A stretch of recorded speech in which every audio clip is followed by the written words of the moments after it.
Hello everyone. At the end of this video, you should be able to describe HDL metabolism and reverse cholesterol transport. Let's revise the important characteristics of HDL. It is smallest in size and diameter of all the lipoproteins. It has highest apoprotein content and highest density. It has least triacylglycerol concentration. It carries cholesterol from peripheral tissues to liver. It is called as reverse cholesterol transport. HDL is anti-atherogenic. It decreases the risk of atherosclerosis and hence it is called as good cholesterol. HDL is synthesized and secreted from both liver as well as intestine, and it is synthesized as lipid poor A1. A1 is the apoprotein and it is the major structural protein of HDL. Liver secretes about 70 to 80% of total HDL in the plasma. Means it is the main source of HDL in the circulation. This pre-beta HDL is then converted into discoidal nascent HDL after it gets phospholipid and cholesterol from the liver, intestine and peripheral cells through ABCA1 receptors. Liver also synthesizes apoproteins like C2 and E, and these apoproteins are transferred from liver HDL to the intestinal HDL when it enters the plasma. So this HDL also acts as a repository of other apoproteins like C2 and E, and they are transferred to the VLDL and chylomicrons during metabolism. From this discoidal nascent HDL, by the action of enzyme LCAT, there is formation of HDL3, which is spherical in shape. From this HDL3 later HDL2 is formed, which is bigger than that of HDL3. Now let's see the receptors of HDL metabolism. There are various receptors which are involved in the formation of HDL. The first one is ABCA1. It stands for ATP binding cassette transporter A1. This receptor is present on macrophages and on the hepatocytes and enterocytes. The function of ABCA1 is the efflux of cholesterol and phospholipid into lipid poor A1, that is pre-beta HDL. The function of ATP binding cassette transporter A1 is the efflux of both cholesterol and phospholipid into lipid poor A1.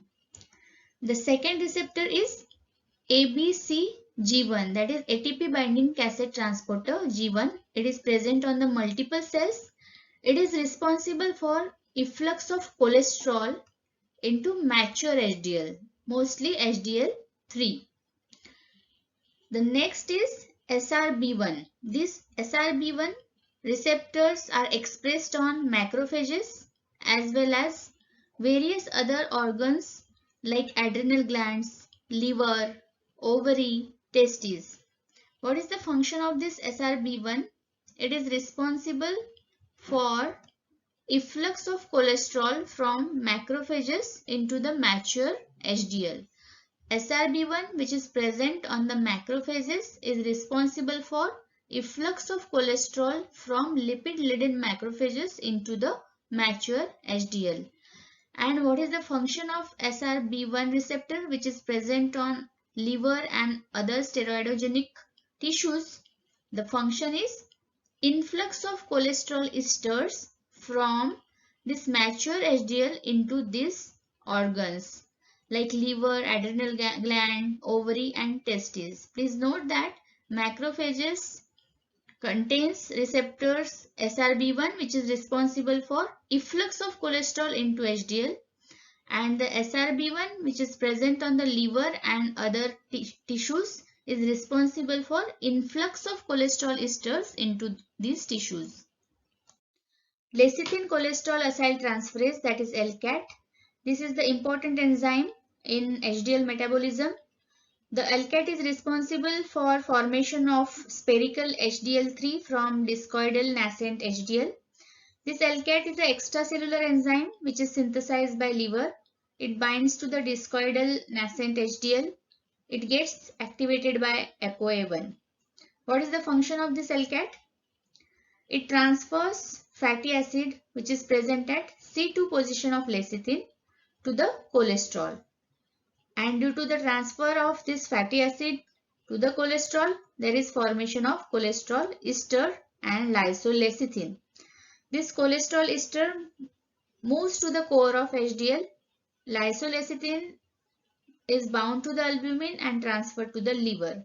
So this process is responsible for formation of mature spherical HDL3 from the discoidal nascent HDL.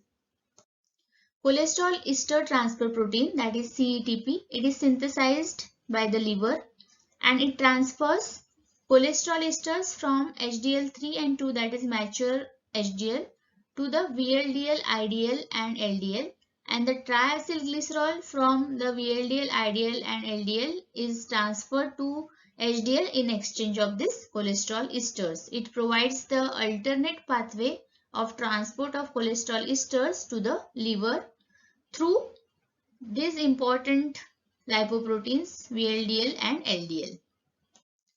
Now let's talk about the HDL metabolism. The organs which are involved in this HDL metabolism are liver, intestine, various peripheral cells which has the receptors like ABCA1, ABCG1, SRB1. The enzymes which are involved are lecithin cholesterol acyltransferase, hepatic lipase, and the protein which is involved is CETP, that is cholesterol ester transfer protein. The HDL is synthesized and secreted by liver and intestine as lipid poor A1, that is apoprotein A1. It is the structural component of HDL. This lipid poor molecule is called as pre-beta HDL. This pre-beta HDL acquires phospholipid and some cholesterol from hepatocytes and enterocytes and some other cells through this ABCA1 receptors.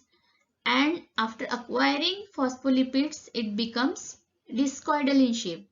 This discoidal shape has a phospholipid bilayer. And then the important enzyme alkat, which is synthesized by liver, it binds to this discoidal nascent HDL. And that alkat is activated by this ApoA1. What is the function of this alkat? It catalyzes the transfer of fatty acid which is present in the C2 position of lecithin to the cholesterol which is present on the outer surface of this HDL to form cholesterol ester. And now this cholesterol ester becomes non-polar in nature and it forms the core of this HDL molecule. And because of the action of this alkat, there is formation of mature HDL which is spherical in shape, and it is called as HDL3. Now this spherical mature HDL3 again acquires cholesterol from ABCG1 and SRB1 and it becomes HDL2. Then there is a transfer of cholesterol esters from both HDL2 and HDL3 to the VLDL, IDL and LDL in the circulation with the help of important protein, that is cholesterol ester transfer protein. So the cholesterol ester is transferred from HDL to VLDL, IDL and LDL in exchange of triacylglycerol. Now this VLDL, IDL and LDL, after getting cholesterol esters from HDL, it becomes cholesterol rich. Now let's see what happens to this HDL2, means the cholesterol esters that are present in this HDL2. It is taken up by the liver through the SRB1 receptors. These SRB1 receptors are responsible for influx of only cholesterol esters. The whole HDL molecule is not taken up. Only cholesterol esters are taken up and the remaining molecule, which becomes smaller in size, is released in the circulation. This is one of the pathway which is direct pathway of delivery of cholesterol esters to the liver, and there is an indirect pathway. So this is the indirect pathway. By transferring cholesterol esters from HDL2 to VLDL and IDL, indirectly there is transfer of cholesterol esters to the liver through LDL receptors. After this, what happens to the triacylglycerol which is acquired by this HDL? This triacylglycerol are broken down by the action of hepatic lipase into fatty acids and glycerol, and again there is formation of HDL3 from HDL2. So this is how the HDL metabolism occurs, which is responsible for transport of cholesterol from peripheral cells to the liver. And this is called as reverse cholesterol transport. What is the significance of reverse cholesterol transport? There is transfer of cellular and lipoprotein cholesterol back to the liver because the steroid nucleus of cholesterol cannot be degraded in the cells, and liver is the only organ which can remove excess of cholesterol by secreting it in the bile for excretion in the feces. That's why this reverse cholesterol transport is important. And this reverse cholesterol transport prevents the deposition of cholesterol in tissues, and by doing that it decreases the risk of coronary heart diseases, and it is called as anti-atherogenic. This is the significance of reverse cholesterol transport. We know that the receptor ABCA1 is responsible for efflux of cholesterol and phospholipid into pre-beta HDL, that is lipid poor A1. What will happen if the receptors get mutated, that ABCA1 is not functioning? It won't be able to efflux the cholesterol and phospholipid into pre-beta HDL, and it leads to an important condition called as Tangier disease. This is due to mutation of ABCA1 protein. ApoA1 in HDL cannot take up cholesterol from the cells that lack ABCA1, and this ApoA1 is rapidly removed from blood and it gets destroyed. And the person having this disease will have very low HDL level, and this disease is very rare.